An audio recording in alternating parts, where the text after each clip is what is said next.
NEET UG प्रश्नपत्र leak को नहीं सारा देश में आक्रोश जारी रही बेले केन्द्र शिक्षा मंत्री धर्मेन्द्र प्रधान को नहीं राजनैतिक चर्चा आहुरी तेज होईछि। इस्तीफा दाबी रे विभिन्न स्थान में छात्र छात्री माने आंदोलन करुवा बेले केन्द्र कैबिनेट रे तांको भविष्य को नहीं मध्य अनेक अनुमान चलीथिला। किंतु ए समय प्रधानमंत्री नरेंद्र मोदी को एक सोशल मीडिया पोस्ट समस्त चर्चा को नुआ मोड़ देछि। धर्मेन्द्र प्रधान को जन्मदिन अवसर में मोदी तांको शुभेच्छा जणाइबा सहित राष्ट्रीय शिक्षा नीति कार्यकारी करिबारे तांको अवदान को प्रशंसनीय बोली कहिसंती। राजनैतिक महलर मत यह केवल जन्मदिन शुभेच्छा नुहे बरं एक स्पष्ट राजनैतिक संदेश।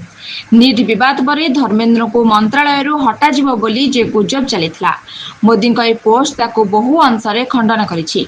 विशेषज्ञों कहवा अनुसार प्रधानमंत्री को एक खोला समर्थन देखाउछि जे सरकार वर्तमान पाई धर्मेन्द्र प्रधान पक्षरे दृढ़ भाव में ठिया होइछि। एभली खबर पाइबा पई आम सहित जोड़ी रुहंतु।